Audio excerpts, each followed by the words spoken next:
Mateus capítulo 28. Aleluias. Versículo 18.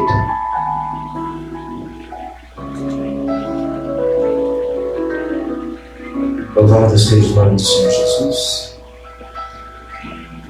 Jesus, aproximando-se, falou-lhes dizendo: toda autoridade me foi dada no céu e na terra.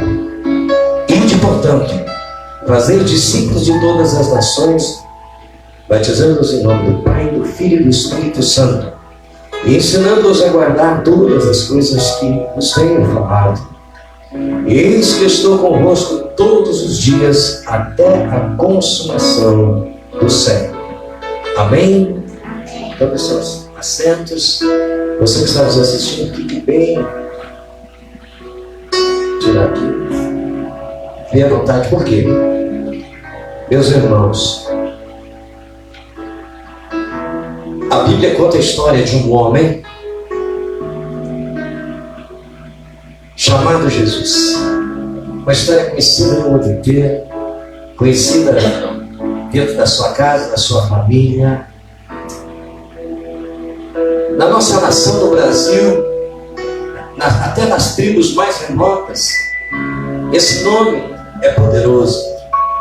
Eu creio que se existir no Brasil pessoas que nunca ouviram falar do nome de Jesus, são poucos. Talvez naquelas tribos indígenas, bem no centro da grande Amazônia. Mas eu e você, já desde criança, nós ouvimos falar do nome de Jesus. E nós pregamos em todos os cultos o nome de Jesus, que Ele é poderoso, que Ele é santo, que esse Jesus cura, que esse Jesus sara, que esse Jesus ensina, que esse Jesus ama, que esse Jesus protege, que esse Jesus está preocupado contigo. Esse Jesus está lá na sua casa, no coração de cada um dos seus familiares. Esse Jesus que todos os dias nos acorda para que nós possamos sentir a presença dEle. O mesmo Jesus, irmãos, que muitas vezes nós falhamos com Ele. Nós deixamos Ele muitas vezes de lado por causa dos nossos desejos, das nossas fraquezas, das nossas vontades. Esse Jesus, Ele nunca abandonou a ninguém. Ainda Judas dava demonstração de ser um homem falho, um homem desonesto, um homem que muitas vezes, ao longo da história deste homem Judas, ele leva a cabo até o fim da sua vida ser um homem fraudulento, corrupto e traidor. Mas não, Jesus mesmo assim, mesmo sabendo que alguém dentre eles iria falhar, iria trair, iria lhe vender por uma quantia de 30 moedas de prata, ainda assim Judas ficou ao lado de Jesus até o último instante. Quando Jesus estava lá no monte, em oração no Getsêmani, havia próximo dele João, Pedro e Tiago, lá no monte. E quando chegam os soldados romanos, chegam os sumos sacerdotes, os sacerdotes do templo, e os soldados prendem Jesus. Momento, segundo a narrativa de Pedro, este, segundo os evangelhos, saca uma espada e corta uma das orelhas de um dos soldados romanos. Jesus diz para Pedro: não faça isso, porque aquele que vive pela espada morrerá. E Jesus faz um dos milagres mais esplêndidos da Bíblia Sagrada, que é juntar a orelha do soldado, colocar e voltar à sua normalidade. Porque se Jesus, Ele próprio, disse: eu quisesse, eu poderia pedir legiões de anjos do Pai, e Ele me enviaria. Jesus enviaria. Mas convém também que Jesus cumprisse as Escrituras Sagradas. Quando nós olhamos para a história de Jesus, nós imaginamos Jesus entrando, chegando às margens do Jordão com algum dos seus discípulos, entra nas águas, lá no meio das águas João está batizando. E a Bíblia fala no capítulo 3 do livro de Mateus, João diz que ele não era digno nem de desatar as alparcas de Jesus, quanto mais batizá-lo ele. Mas Jesus disse: olha, João, convém que se cumpra as Escrituras. Então verdadeiramente Jesus é o nome que está acima de todo nome. Jesus é um nome poderoso, maravilhoso. Mas este nome, somente este nome na face da terra, tem o poder de salvar, tem o poder de salvação. Jesus diz em João capítulo 14, versículo 6: eu sou o caminho e a verdade e a vida, e ninguém vem ao Pai. Ninguém vem por quê? Porque Ele está com Deus. Se não for por mim. Se você quer mudar a sua vida, é necessário trilhar um novo caminho. Mas qual caminho nós vamos seguir? Jesus disse: eu sou o caminho. Jesus estava dizendo que muitos que ao longo da história da cristiandade surgiram como homens de Deus, homens que muitos foram declarados santos, mas segundo as Escrituras, nenhum tem o poder de salvar, nenhum, a não ser Jesus de Nazaré. Ele é o nosso Salvador. É Ele, meus irmãos, que ressuscitou Lázaro depois de 4 dias. Lázaro havia sido morto, havia sido enterrado. Jesus não estava na Judéia, Jesus estava em outra província. Quando Lázaro estava passando mal para morrer, alguém foi chamar Jesus. Jesus não saiu imediatamente. Jesus ainda demorou, porque muitas atividades tinha para fazer aonde ele estava. E quando Jesus volta para onde Lázaro havia falecido, a irmã de Lázaro vê Jesus, sai correndo ao encontro de Jesus. Ela disse: olha, Jesus, se você estivesse aqui, o meu irmão não teria morrido. Se Jesus estivesse aqui, nós teríamos a certeza da salvação. Se Jesus verdadeiramente estiver na sua casa e dentro do seu coração, você e suas famílias serão salvos. Quando nós convidamos Jesus para entrar na nossa vida, não somos nós que aceitamos a Ele, é Ele que aceitou a nós. Por quê? Porque Ele se deu por cada um de nós. A morte de Jesus é a narrativa mais conhecida na história da era moderna, da história da raça humana. E Ele disse: eu sou a vida. Jesus também disse: eu vim para que todos tenham vida e tenham vida em abundância. Em João 7,37, eu já quero que creia em mim, como diz as Escrituras, do seu interior fluirão rios de águas vivas. Jesus está dizendo nesta noite para você: aquele que tem sede, venha a mim e beba.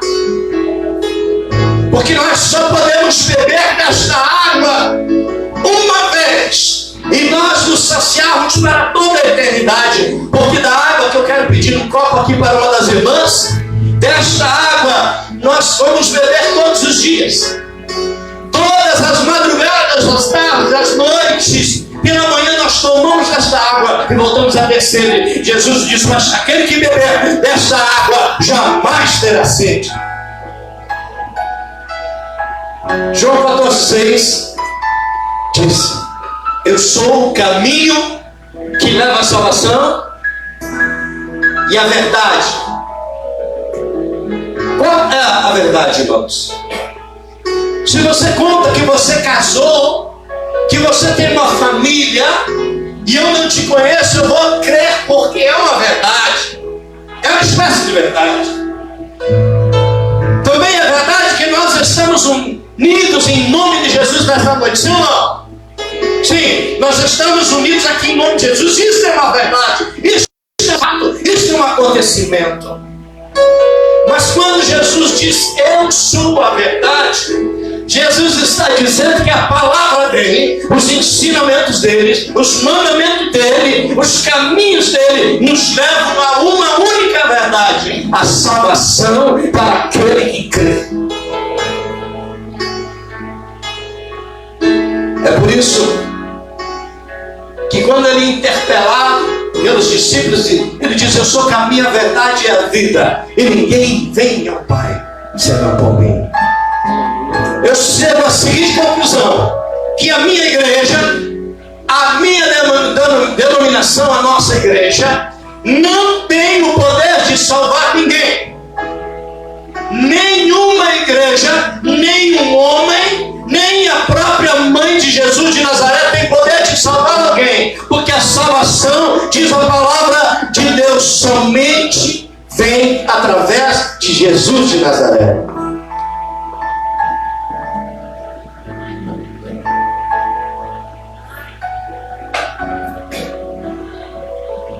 Nós lemos que Jesus dá a seguinte ordenança: ide, portanto, a todas as nações, batizando-os em nome do Pai, do Filho e do Espírito Santo. Também Marcos escreve: ide por todo lugar, pregai o Evangelho a toda criatura. Aquele que crê será salvo, aquele que não crê será condenado. Mas Jesus disse mais: aquele que crer e for batizado será salvo, mas aquele que não crer será condenado. Nós temos duas situações: crer e ser batizado. E uma terceira condição é que quem não crer será condenado.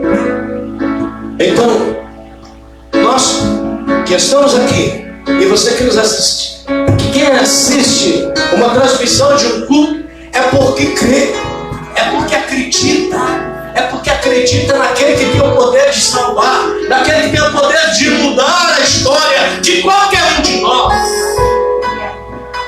Jesus, salvação, céus, é uma escolha. É uma escolha. Jesus disse: olha, eu vou para junto de meu Pai, em João 15. Mas eu vos enviarei um outro Consolador, e ele testificará toda a verdade. O Consolador, ele habita. Ele habita onde? Onde ele habita? Onde o Consolador, que é o Espírito Santo, habita? Dentro da igreja, lá na minha casa, lá no meu trabalho. O Espírito Santo de Deus habita aonde eu e você estivermos, porque eu e você, nós somos a casa, o templo, a morada do Espírito Santo. Este é o lugar da habitação. A sua família, seu esposo, esposa, seus filhos, suas filhas, seus netos, netas, seus pais, suas mães, são templos, são moradas, são casas aonde habita o Espírito Santo. Porque nesses últimos tempos, meus amados e queridos irmãos, nós estamos vivendo os últimos tempos do homem na face da terra, queira você crer ou não. Mas nós que estamos aqui, e você que está aí na sua casa, sabe que Jesus está à porta. E em breve os sinais aparecerão nos céus. Nem todos verão, somente aqueles que estiverem salvos em Cristo Jesus. Como assim, pastor? 1 Tessalonicenses, carta à igreja de Tessalônica, pelo Rev Shaul, o apóstolo Paulo, como nós conhecemos. Ele escreve àquela igreja dando as informações que aqueles que morreram em Cristo Jesus, aqueles que morreram acreditando que entregaram as suas vidas, não quando morreram numa briga, numa cachaçada, num lugar onde é escuso, que não tem o poder de Deus, mas aqueles que morreram na sua casa, no hospital, ou na igreja, em algum lugar, crendo e entregar a sua vida verdadeiramente para Deus, esses, segundo a palavra de Deus, eles ressuscitarão. Eles serão levados aos céus e terão um encontro com o Senhor nos ares. Vocês estão me entendendo? Aí a Bíblia diz no segundo momento, depois nós, Paulo diz nós, e eu quero crer que o nós do Paulo nos dá uma pluralidade de chegar até aqui em Palmeiras das Missões. Agora eu digo nós que estamos aqui, nós seremos arrebatados, os nossos corpos serão transformados e estaremos com Ele para sempre. Entenderam? Os que morreram, eles vão ressuscitar, mas só aqueles que foram salvos.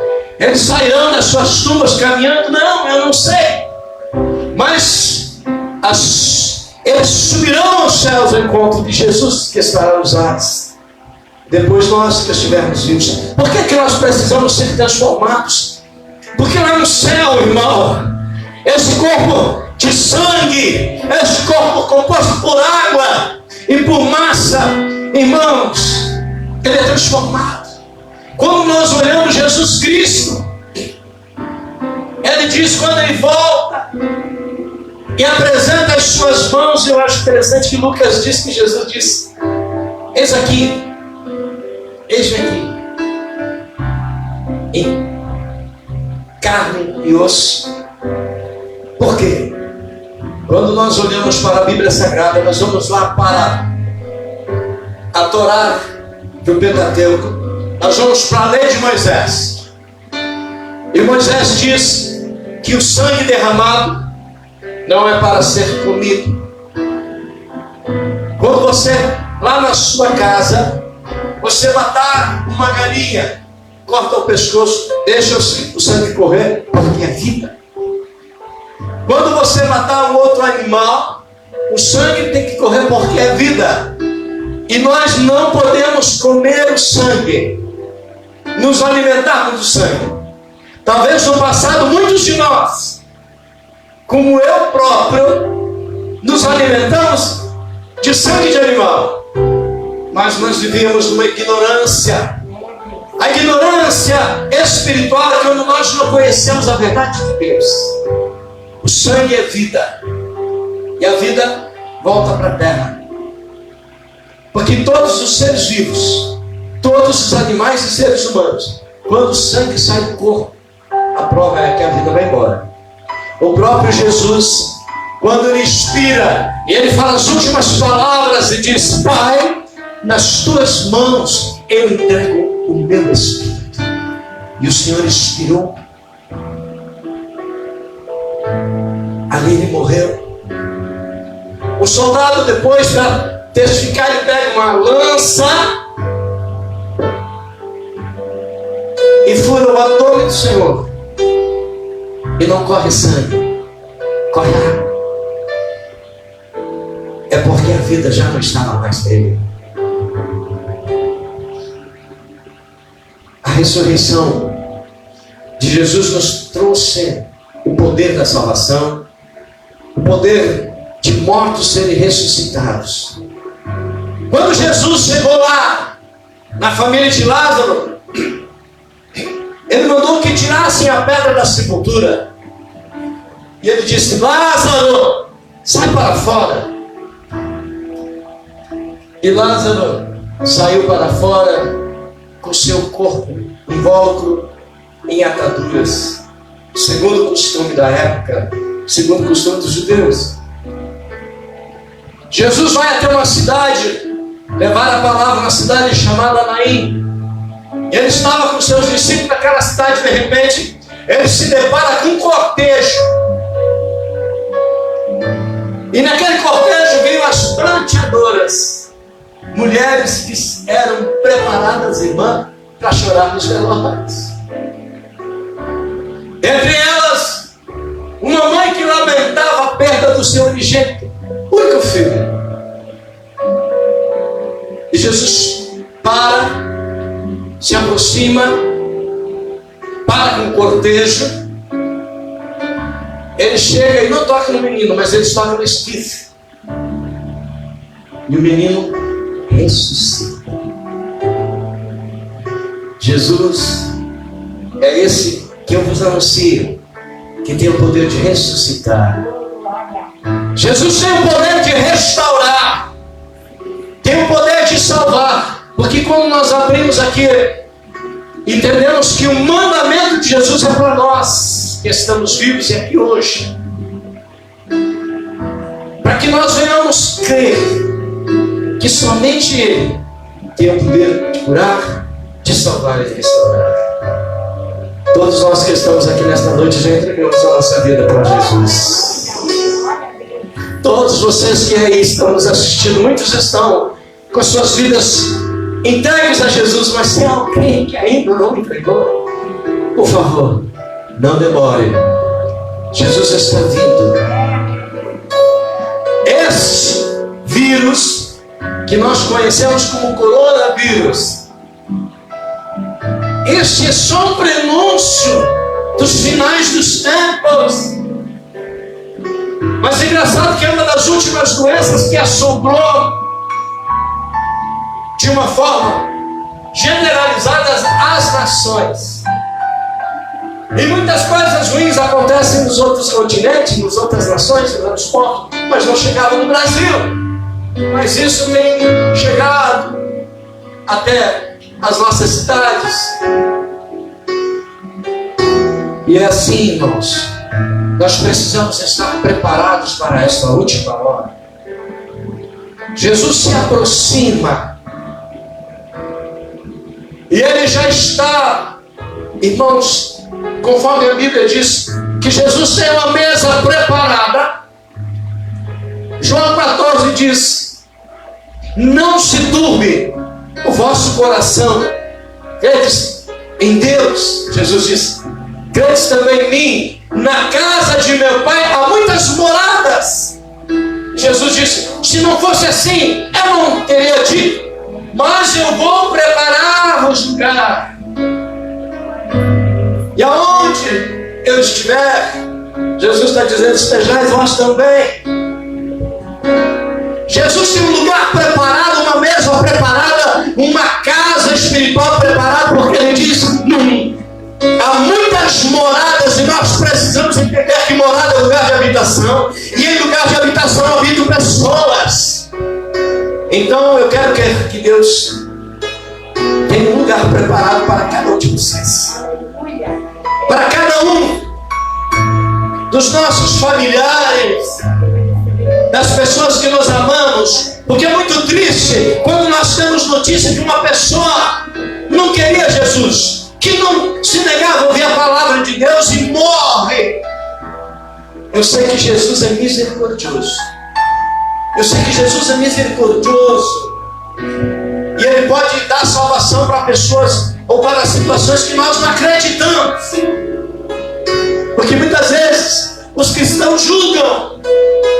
Fulano não ia na igreja, morreu para o inferno. Não é assim não. Porque ninguém conhece o coração do outro. Ninguém conhece o coração do irmão e da irmã. Não sabe qual é a intimidade que ele tem com Deus. Muitas vezes Lázaro estava lá na calçada pedindo esmola, estava na calçada fedendo, estava na calçada ali todos os dias perturbando as pessoas que passavam. E a Bíblia diz na parábola que o rico saia todos os dias e desprezava Lázaro. Queridos, muitas pessoas dizem ter Deus no coração, tem uma bela casa, tem uma bela morada, um ótimo salário, um dos melhores carros, uma grande empresa, muito dinheiro no banco, mas uma coisa que pode não ter é a salvação que Lázaro tinha.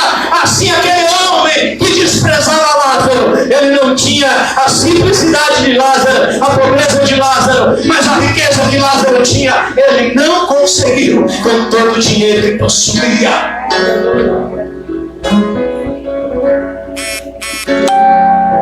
Nós precisamos buscar o reino dos céus e a sua justiça, e as demais coisas. Eu quero crer, igreja, eu quero crer, irmão e irmã, que se você está buscando, está precisando, necessitando, a palavra de Deus diz: as demais coisas vos serão acrescentadas. Está difícil? Está difícil, talvez você esteja passando por um momento de dificuldade financeira, um momento de dificuldade emocional, um momento de tristeza no coração, porque talvez pessoas onde você mora, talvez dentro da tua própria casa, você esteja sendo humilhado, mas a palavra de Deus diz que os humilhados, eles serão exaltados. Essa é a promessa que Ele faz para cada um de nós. São as promessas daquele que morreu na cruz. São as promessas daquele que morreu e derramou seu sangue até sair a última gota de sangue. Ele morreu, mas no terceiro dia Ele ressuscitou para a glória de Deus Pai. Este é Jesus.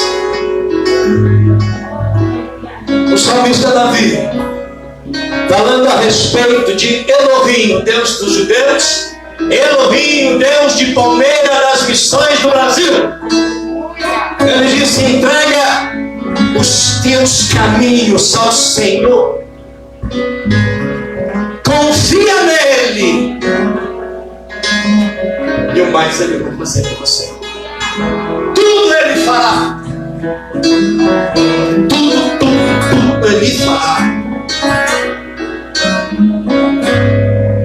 Todos nós aqui já entregamos a vida para Jesus, mas talvez alguém que esteja nos assistindo está relutante em entregar a sua vida para aquele que é o autor da vida. Jesus disse: eu sou o caminho que leva a salvação, eu sou a verdade, não existe uma outra, e eu sou a vida.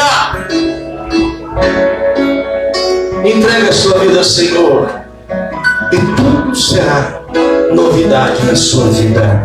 Quero convidar os que estão aqui comigo, ajudando a fazer essa live aqui na igreja. Se coloque em pé, nós temos um momento de oração. Você quer sair da sua casa, talvez você tenha passado doente, enfermo, talvez há alguém da sua família doente, enfermo, não está tendo força para orar, não está tendo remédio para ser curado. Mas eu quero convidar a igreja e nós vamos interceder por você. E a Bíblia diz: orais uns pelos outros, para que vades bem. A oração feita por um justo pode muito em seus efeitos. Eu quero crer na oração, no poder da oração. Aleluia. Fecha teus olhos. Você que está em casa e nós que estamos aqui podemos dobrar os nossos joelhos, podemos confessar, dizer: Pai, eu pequei, eu errei, eu falhei, mas eu não quero mais pecar, eu não quero mais errar, eu não quero mais cometer pecados, porque os pecados nos afastam da salvação, os pecados afastam de Deus. Mas eu quero orar por você. Soberano e eterno Deus e Pai, no nome santo de Jesus, Papai querido, nós mais uma vez entregamos as nossas vidas nas tuas mãos. Mais uma vez entregamos os nossos caminhos, Senhor Jesus, nas tuas mãos. Mais uma vez, Senhor, nós entregamos a situação que nós estamos vivendo, nos nossos familiares, as nossas crianças, nós entregamos aos teus cuidados, esta igreja, meu Deus querido, este ministério, a minha vida, o ministério que o Senhor me deu, a vida dos irmãos que estão aqui, nós colocamos diante de Ti, nós colocamos nas Tuas mãos. Nesta noite, nós viemos aqui nesta igreja para louvar e bendizer o nome do Senhor, porque eu creio que o Deus que ressuscitou a Jesus de Nazaré, Ele tem o poder de trazer até cada um de nós, isso as nossas necessidades, curar as nossas tristezas, curar as nossas doenças. Pai, neste momento nós vamos aos lares que estão nos assistindo.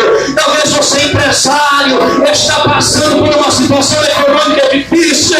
Talvez você está desempregado, está faltando alimento na sua casa. Nesta noite nós vamos pedir um socorro, Senhor. Que a palavra de Deus diz que Deus é o socorro bem presente na hora da angústia. Deus é o socorro presente na hora da tribulação. Papai querido, meu Deus amado, toma nas tuas mãos as vidas tão preciosas que estão aqui na igreja nesta noite. Nós vamos para fazer um culto, apresentarmos uma live, mas nós não podemos esquecer que isto é adorar a Deus, que isto é amar a Deus, que isto é entregar a Deus tudo aquilo que nós somos, tudo aquilo que nós queremos ser, tudo aquilo que nós desejamos. Deus tem nos alcançado a sua graça e a sua misericórdia. Nós lemos que Jesus está mandando a cada um de nós ir a todo lugar pregar o Evangelho a toda criatura, ao vizinho, à vizinha, ao filho, à filha, ao irmão, ao colega de trabalho, levar o Evangelho da salvação, porque Jesus está às portas. Ele diz: eis que eu estou à porta e bato. Se abrires a porta, entrarei na sua casa e serei contigo e você comigo. Jesus está, em nome dele, está às portas dos nossos corações, para que nós possamos abrir e receber o poder de Deus. Pai, em nome de Jesus, abençoa os lares, as famílias, abençoa a Palmeira das Missões, o Rio Grande do Sul, o Brasil, a nossa nação brasileira. Abençoa a nação e proteja a nação de Israel, porque a Bíblia diz que Deus abençoará aqueles que abençoarem Israel. E nós, nesta noite, abençoamos a nação de Israel e oramos por ele, porque Deus disse: amaldiçoarei aqueles que te amaldiçoarem. Das nossas bocas nós jamais amaldiçoaremos aquilo que Deus abençoou. Pai, abençoa os meus irmãos e as minhas irmãs, Pai. E muito obrigado pela grande oportunidade de pregar a tua palavra. Mais acerto, mais um pouco. Meus queridos e minhas queridas irmãs, nós aqui na igreja estamos obedecendo as autoridades. Vejo todos os irmãos e as irmãs aqui, com álcool gel nas mãos, com a máscara, distante um do outro, mas só fisicamente distante. Mas os nossos corações estão unidos. Eu tirei minha máscara porque é difícil você ministrar, mas como eu estou longe de todos, e eu não estou doente, eu estou contaminado, e nem vamos ficar, porque crente vive pela fé. Se nós começar a ter medo de ficar doente, de ficar contaminado, a Bíblia diz: ora, a fé vem pelo ouvir a palavra de Deus. Mas o autor dos Hebreus escreveu: ora, sem fé é impossível de agradar a Deus. E Tiago diz que aquele que não tem fé é semelhante como as ondas do mar, que impelida pelo vento vão para tudo que é lado, né? Então nós temos fé, e a fé é a certeza, é a convicção de que esta doença, esta situação no mundo, nas nações, no Brasil e no mundo será erradicada, porque eu e você vamos orar. Pois, amém?